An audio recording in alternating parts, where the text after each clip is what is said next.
Assalamualaikum warahmatullahi wabarakatuh.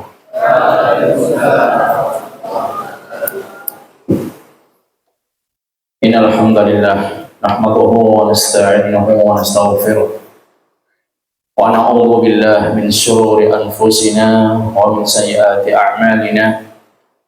Man yahdihillahu fala mudilla lahu wa man yudlil fala hadiya lahu. Asyhadu an la ilaha illa wahdahu la syarika lah wa asyhadu anna Muhammadan abduhu wa rasuluh. Ya ayyuhalladzina amanu taqullaha haqqa tuqatih wa la tamutunna illa wa antum muslimun. Ya ayyuhalladzina amanu taqullaha wa qulu qawlan sadida yuslih lakum a'malakum wa yaghfir lakum dhunubakum wa man yuti'illah wa rasulahu faqad faza fawzan 'azima. Aqala Rasulullah sallallahu alaihi wasallam, wa majtama'a qaumun fi baitin min buyutillah yatluna kitaballah wa yatadarasunahu bainahum illa nazalat 'alaihimus sakinah wa ghashiyatuhumur rahmah wa haffathumul malaikah wa dzakarahumullah fi man 'indah. Amma ba'd.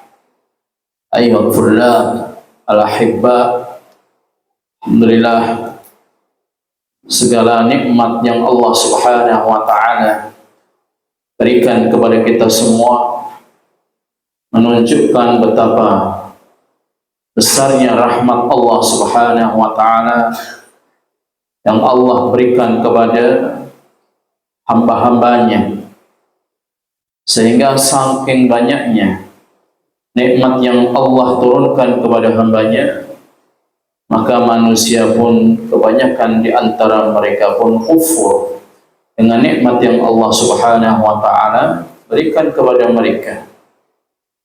Sebagaimana dalam firman-Nya, wa qalilun min ibadiyas syakur, dan sedikit sekali dari hamba-hambaku yang pandai bersyukur kepada Allah Subhanahu wa taala. Sehingga kalaulah bukan karena nikmat-nikmat Allah, kemudahan dari Allah, niscaya kita tidak akan mampu melakukan sebuah ibadah, sebuah aktivitas. Itu semua karena atas izin Allah Subhanahu wa taala.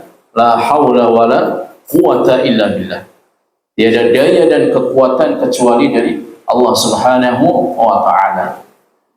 Begitu juga salawat serta salam semoga tetap tercurahkan kepada suatuna wa nabiyina Muhammad bin Abdullah, kepada keluarga beliau dan para sahabatnya, dan juga kepada umat yang senantiasa mengikuti ajarannya sampai hari kiamat kelak. Ayyuhal ahibba, insyaallah di kesempatan malam ini kita akan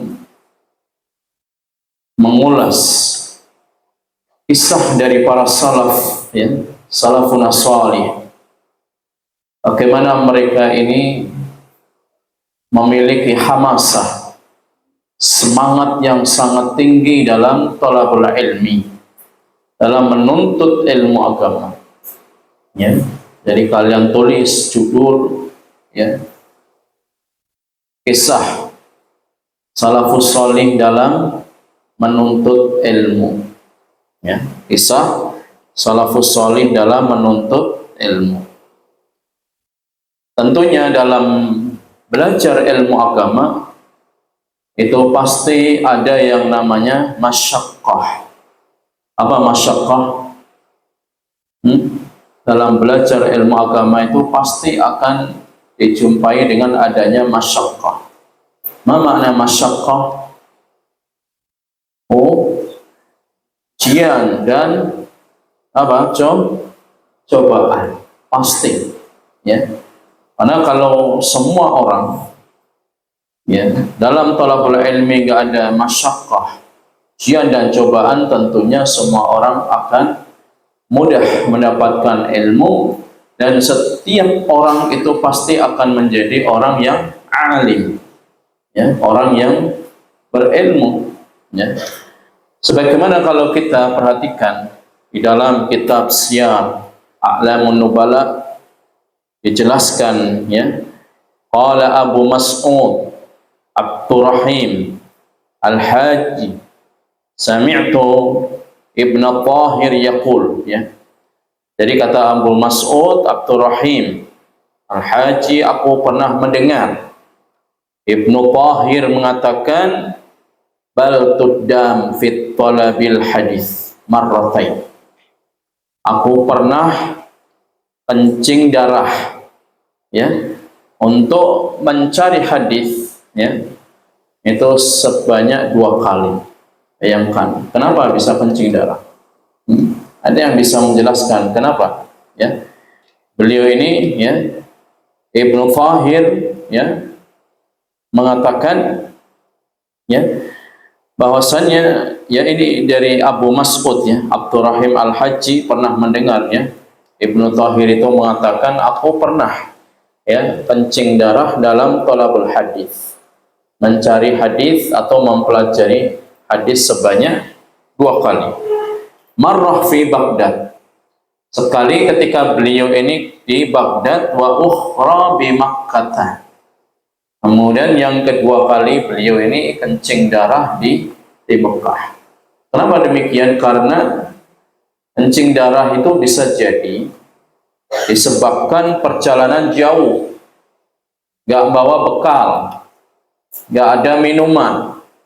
Ya, coba ketika kalian misalkan dari sini, ya, mau lari ke Jakarta, ya, tanpa bekal, ya, artinya bekalnya mungkin 1 botol air mineral, terus kalian berjalan kaki, ya, lomat, ya, berjalan kaki, jalan sangat panjang, kemudian setiap kali jalan istirahat sebentar, jalan lagi.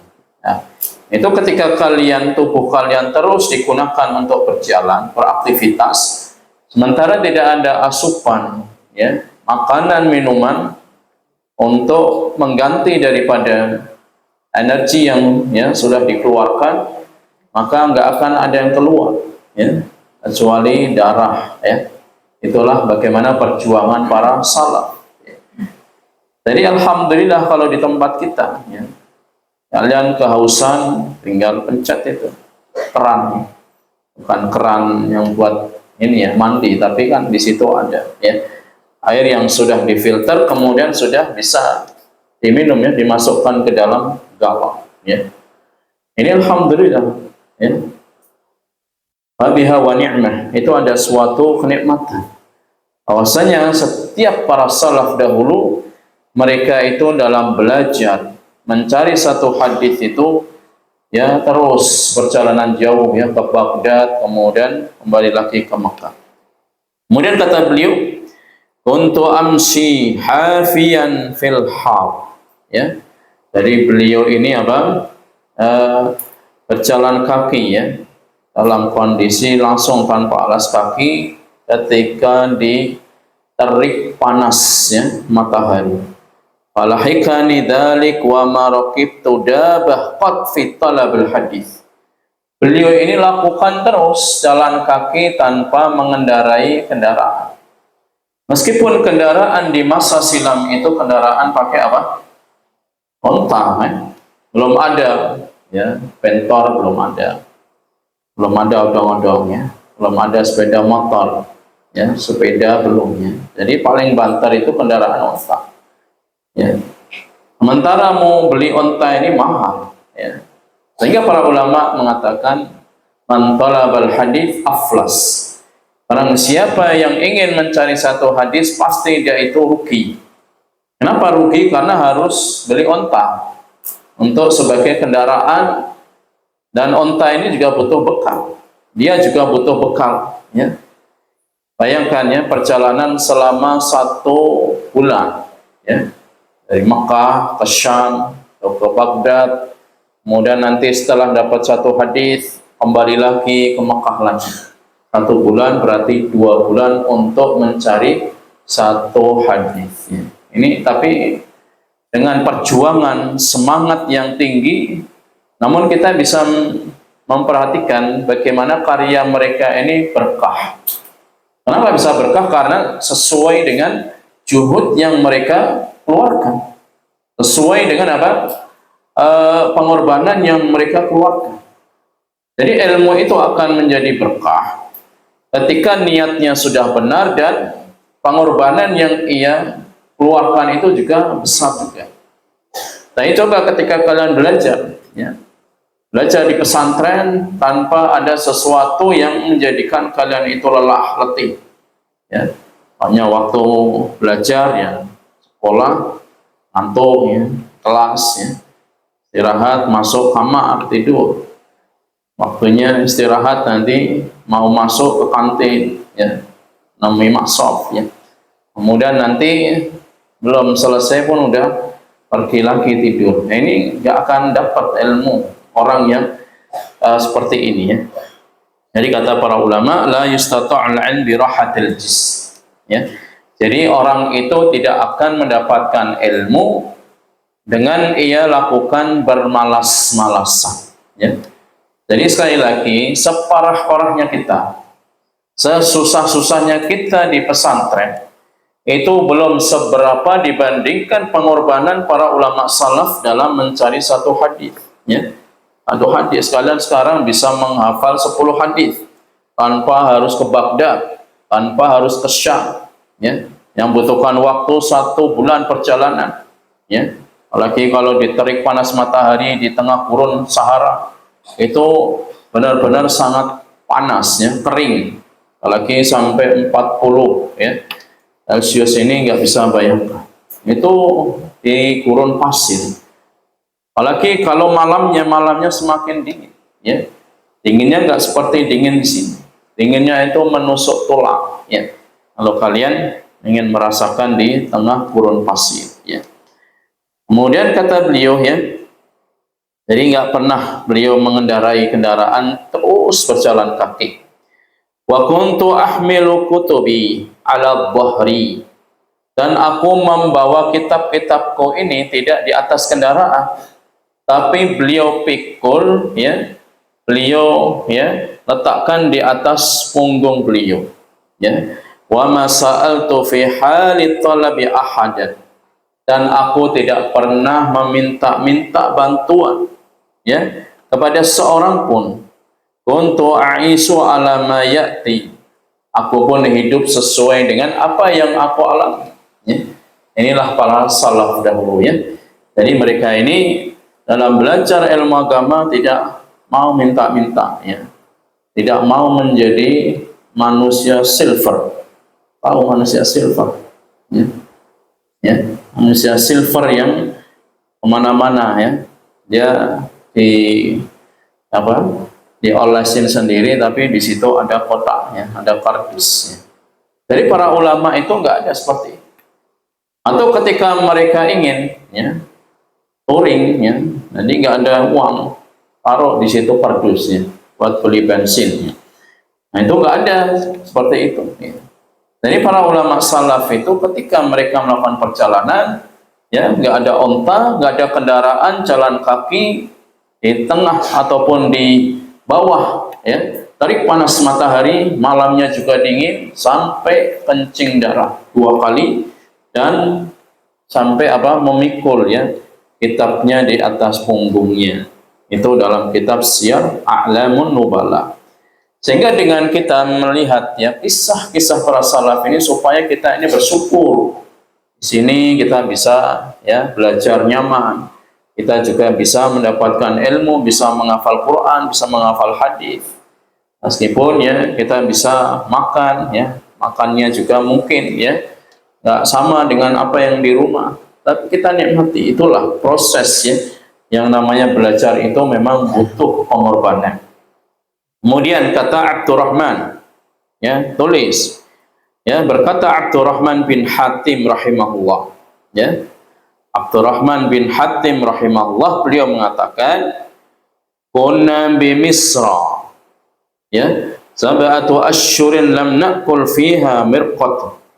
Dahulu kami ini, kata Abdurrahman bin Abi Hatim, ketika di Mesir ini selama 7 bulan, belum pernah makan yaitu makanan-makanan yang berkuah, ya. Jadi belum pernah merasakan santapan makanan yang berkuah. Makanannya hanya roti aish, ya. Di Mesir itu namanya rotinya roti aish. Roti aish ini ketika di oven kemudian selesai, ya, diambil ini, kemudian dah kalau ada seperti tempat untuk menjemur roti ditaruh situ. Kalau nggak ada di lantai atau di tangga, kemudian orang beli diambil di situ, ya. Jadi setelah diambil nggak ada apa-apa di situ, ya, nggak ada karpet, nggak ada tempat untuk ditaruh di atas lantai tersebut, tinggal dikepuk-kepukan gini, ya. Jadi rotinya kemudian langsung dimakan, ya.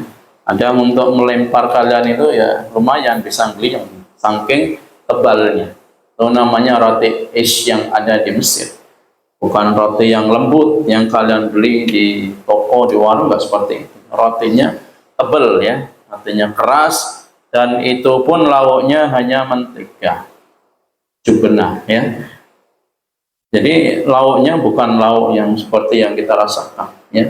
Sudah rotinya keras, ya, lauknya mentega ataupun zabadi, ya, jubnah, kemudian dimakan pun masem sama tawar, ya.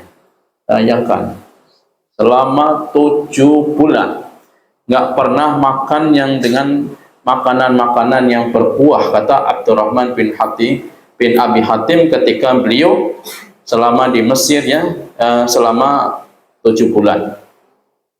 Kullu naharina muqsamun li majalisis syuyukh, ya. Jadi setiap hari, ya, di siang harinya kami ini menghadiri majelisnya para masyayikh. Wabil lail, adapun di malam hari, an-nasakh wal muqabalah. Kemudian di malam harinya itu disalin apa yang didapatkan di siang hari. Bahkan kalian dapat pelajaran di kelas, ini tadi apa ya faedahnya, manfaatnya. Malam harinya disalin, ditulis, ya. Kemudian untuk disampaikan lagi ke syekhnya. Qal fa'atina yauman ana wa rafiqu li syaikha, ya. Kemudian kata, ya, Abdurrahman bin Abi Hatim, kami pun mendatangi pada suatu hari dengan sahabatku, ya, rafiqi li syaikhan, ya, faqalu huwa alil, ya, fara'aina fi tariqina samakatan a'jabatna. Kemudian aku pun, ya, ketika bersama dengan temanku, ya, Rafiq itu artinya teman untuk berjalan, teman untuk thalabul ilmi, ya. Sehingga ketika bertemu, ya, dengan syekh, faqalu huwa alil, ya, yaitu orang yang benar-benar apa? Sangat membutuhkan, fara'aina bi tariqina samkat.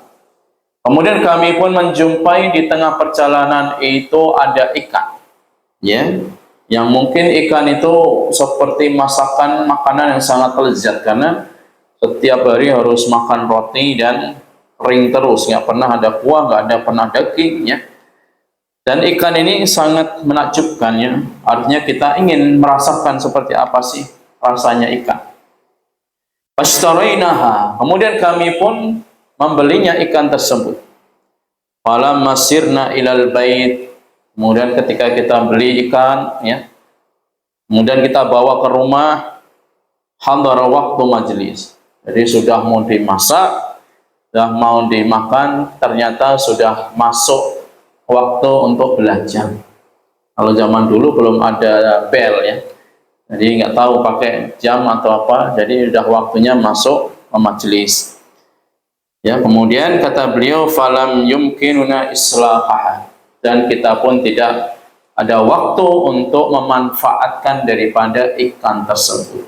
Ya, sudah lapar, beli ikan, kemudian sampai rumah mau dimasak pun ternyata sudah masuk waktu untuk belajar. Akhirnya kami nggak bisa untuk manfaatkan dari ikan tersebut, kata Syekh Abdurrahman bin Abi Hatim, ya. Selanjutnya wa madaina ilal majlis, kemudian kami pun tinggalkan ikan itu karena kita hadir dalam majlis ilmu. Falam nazal hatta atiya alaihi thalathatu ayyam. Kita pun juga nggak ke rumah tadi ya, karena mungkin jauh atau kemana, akhirnya selama 3 hari. Bayangkan, ikan 3 hari sudah seperti apa? Belum ada freezer, belum ada tempat untuk menyimpan ikan supaya tidak berubah aromanya. Berubah menjadi apa? Ikan didiamkan 3 hari. Ya. Kalian doyan ikan 3 hari, kemudian kalian masak dan dimakan. Sudah banyak apa? Lalatnya, lalat berwarna apa? Hijau. Artinya itu sudah mulai banyak ulat ya, yang kuman ataupun ya banyak ya penyakit-penyakit yang ditularkan ya dari lalat hijau tersebut.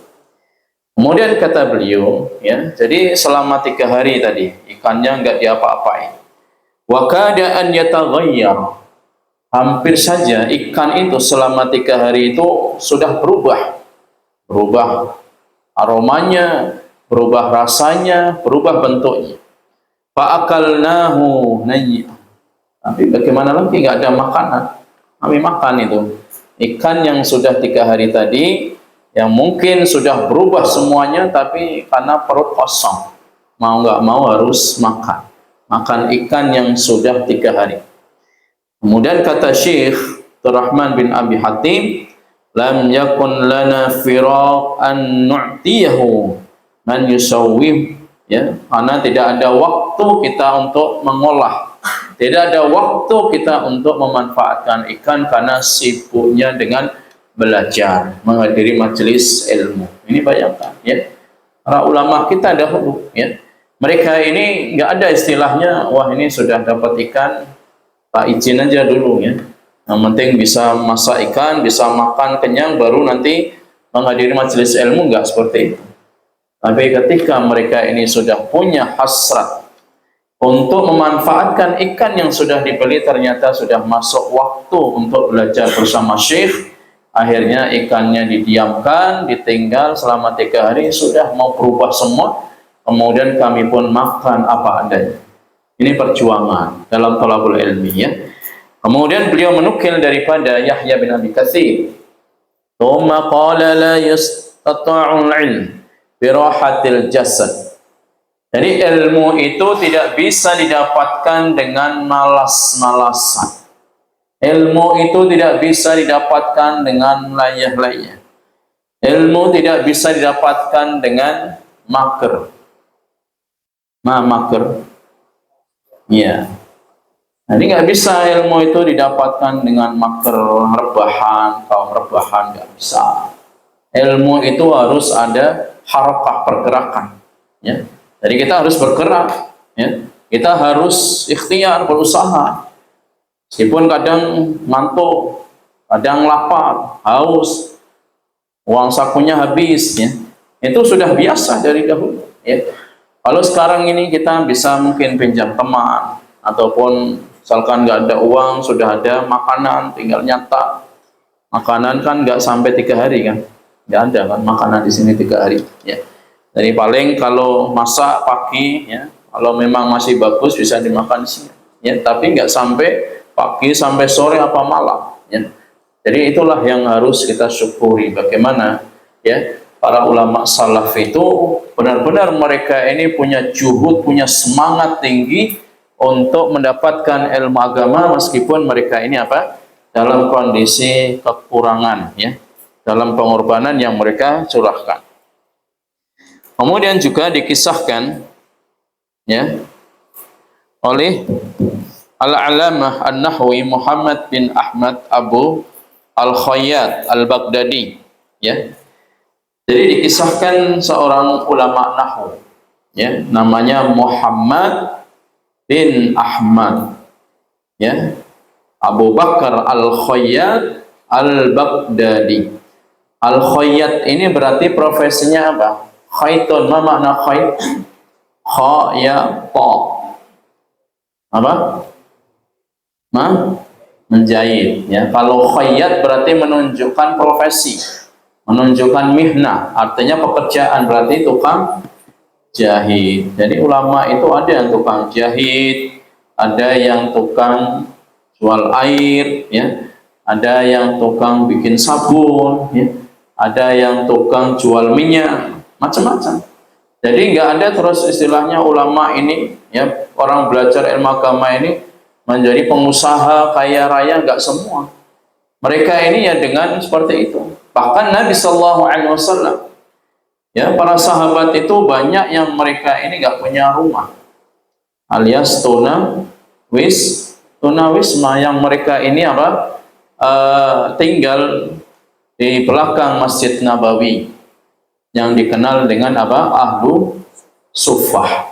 Siapa di antaranya sahabat yang dikenal dengan Ahlu Suffah? Sahabat Abu Hurairah. Ya, jadi sahabat Abu Hurairah ini pernah suatu kisah. Jadi di siang hari, ya, sampai perutnya ini kosong, nggak ada apa-apanya. Sampai apa, diikat cari batu gitu, diikat supaya perutnya ini nggak keroncongan.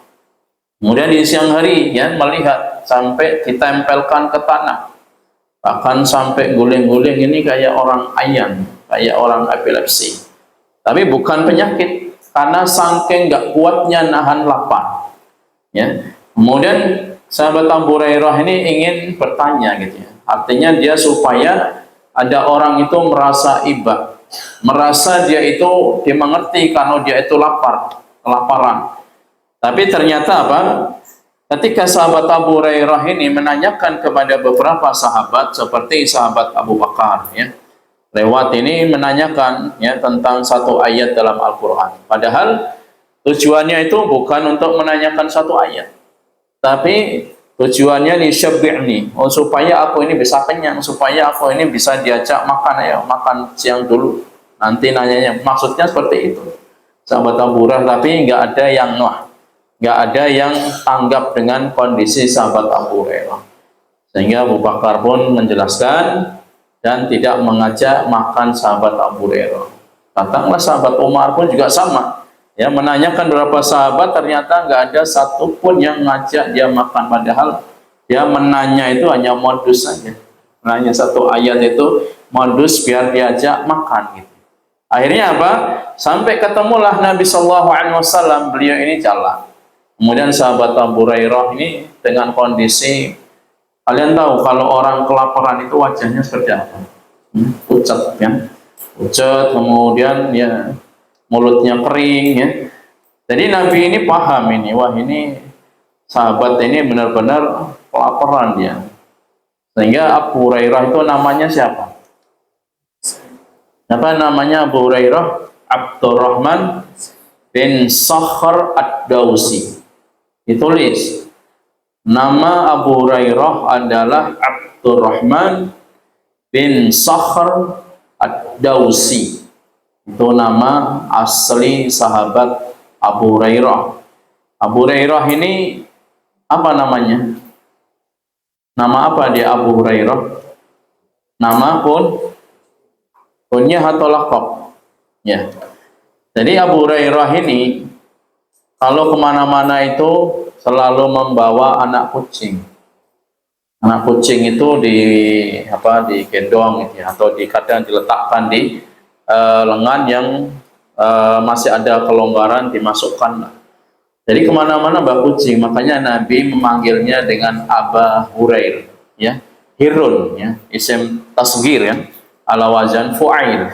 Jadi Hurair seperti kitab menjadi Kutaib, ya, Qalam menjadi Kulaim, ya, dan seterusnya, ya.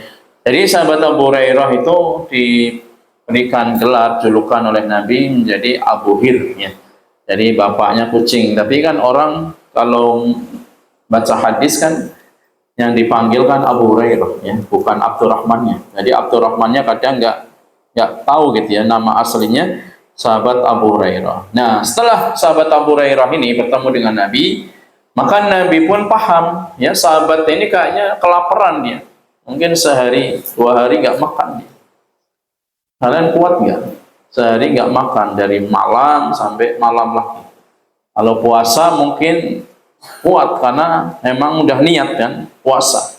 Tapi kalau posisi tidak puasa, ya, sehari 2 hari udah pucat, ya, kering, ya. Akhirnya Nabi paham, saya ikut saya, ya. Mana ya Rasulullah, ya, pokoknya kamu ikut saya.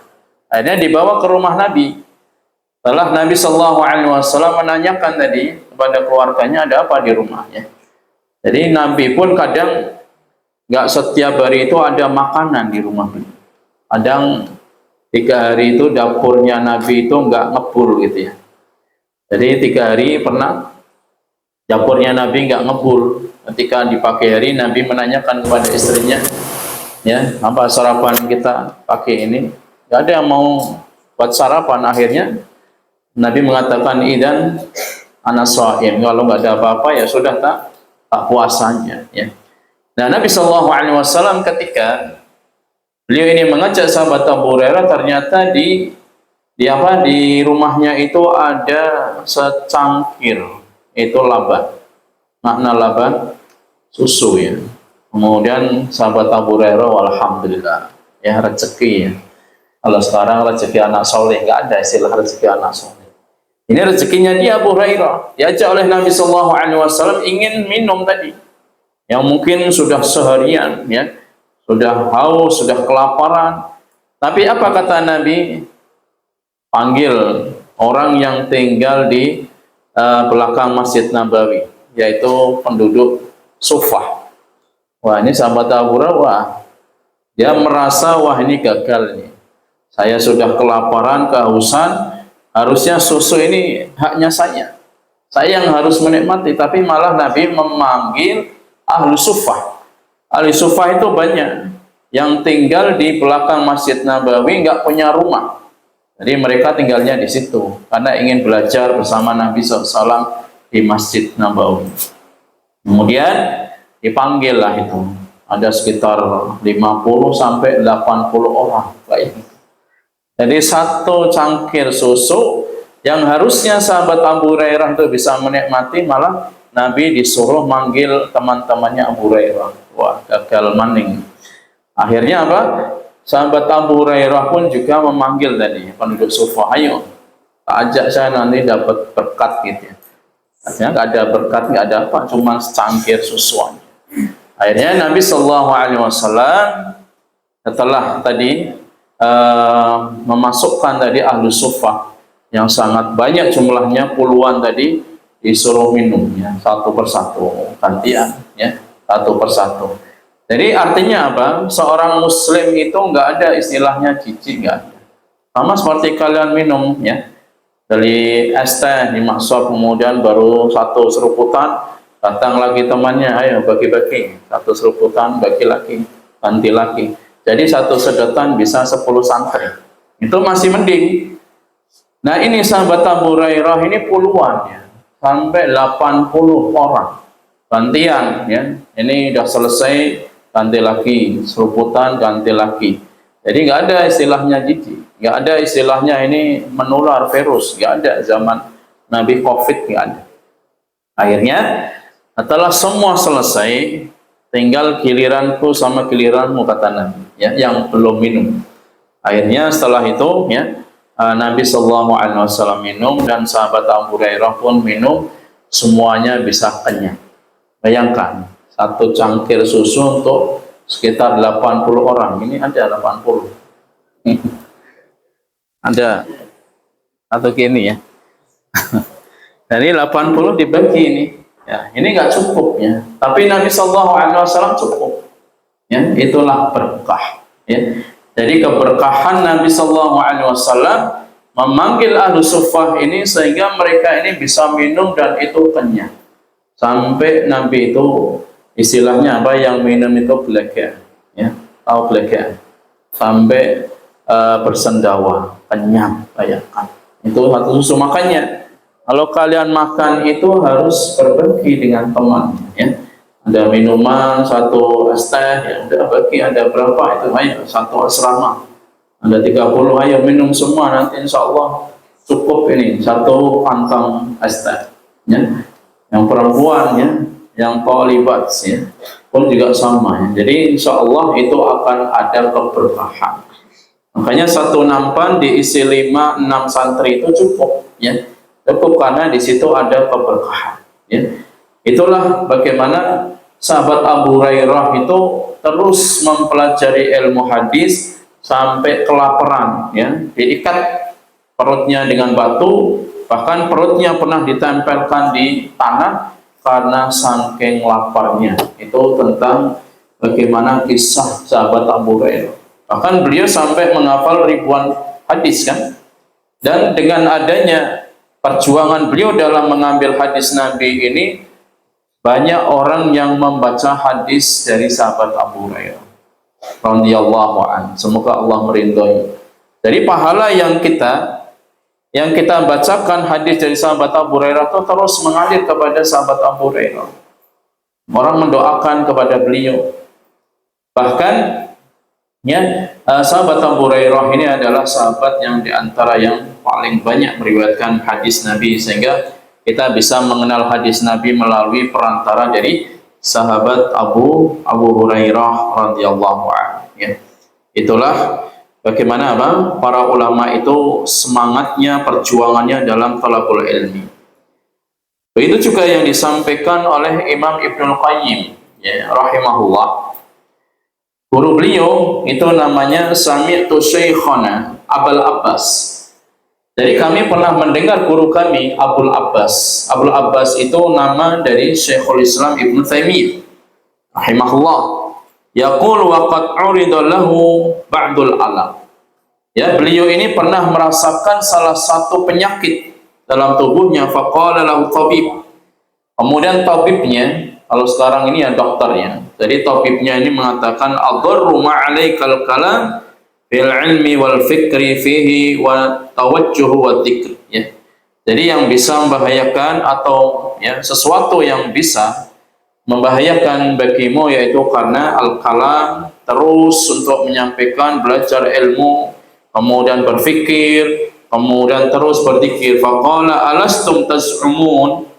Kemudian dia mengatakan, bukankah kalian menganggap anna nafsa idza quwiyat wa furihat aujiba farhaha lahu quwwah ta'ayyana biha at-tabi'ah ala daf'il 'arid.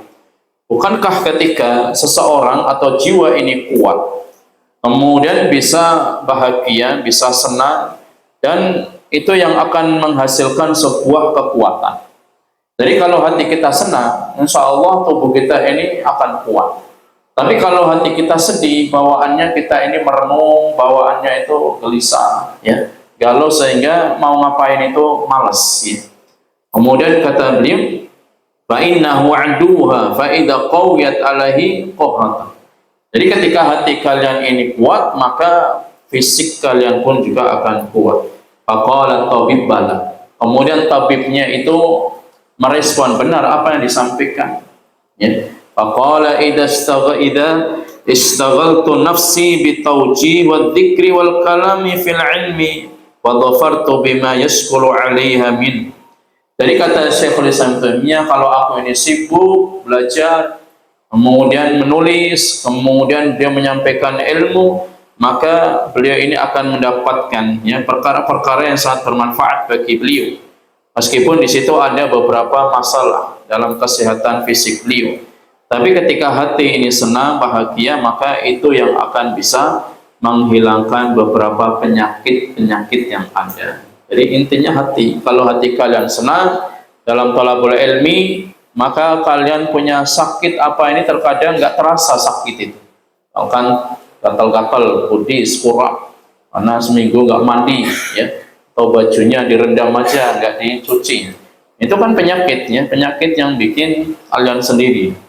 Kemudian ketika kalian itu terus murojaah baca Al-Quran, mungkin karena sudah istilahnya khusyuk, menikmati, mentadaburi dengan Al-Quran, sampai nggak terasa kalau punya penyakit kudis seperti itu, ya. Jadi sekali lagi, bahwasannya kata para ulama juga mengatakan, Sami'tu Syu'bah yaqul man talabal hadits aflas, ya. Barang siapa yang terus belajar itu akan rugi belajar hadis, karena harus mengeluarkan banyak, ya. Bi'tu tashta ammi bisabai danarin, ya, aku pun telah menjualnya, ya, dari ibuku yang suatu penghargaan dengan harga 7 dinar, ya. Artinya ini bagaimana para ulama salaf belajar ilmu agama ini butuh bekal, ya, butuh kesabaran, kemudian butuh mujahadah, sungguh-sungguh, kemudian butuh proses. Nggak bisa 3 tahun kemudian bisa menguasai ilmu, nggak ada. Kemudian yaitu tentunya adalah kita harus terus mengolah diri kita, hati kita jaga, ya, niat kita, karena apa yang kita lakukan ini sebenarnya kita beribadah kepada Allah. Kalian menghafal Quran, menghafal hadis, belajar nahwu, belajar mustalah hadis, tauhid, fikih, itu bernilai ibadah. Jadi itulah semangatnya para ulama itu, setiap aktivitas itu dinilai sebagai ibadah kepada Allah, sehingga mereka sakit, mereka lapar, mereka sampai kencing darah, itu mereka rela karena itu adalah sedang beribadah kepada Allah Subhanahu wa taala. Ingat sekali lagi bahwasanya la yustata'ul ilm bi rahatil jism. Dan ilmu itu tidak bisa kita dapatkan dengan badan yang malas-malasan, badan yang rebahan, badan yang mager, itu nggak akan pernah dapat ilmu yang bermanfaat. Sehingga kita gunakan waktu kita, tempat kita di sini untuk selalu mencatat dan mengambil faidah-faidah yang ada. Demikian ya, bisa kita sampaikan manfaat yang kita bisa melihat bagaimana para salaf dalam talabul ilmi, supaya kita lebih bersyukur kepada Allah dengan kondisi apapun, ya. Dan insya Allah kita ini akan mendapatkan keberkahan ilmu sejauh mana kita ini mengorbankan ilmu yang akan kita dapatkan. Takfi bihadzal qadar. Qadar majlis, subhanakallahumma bihamdika asyhadu an la ilaha illa anta astaghfiruka wa atubu ilaik. Wassalamualaikum warahmatullahi wabarakatuh.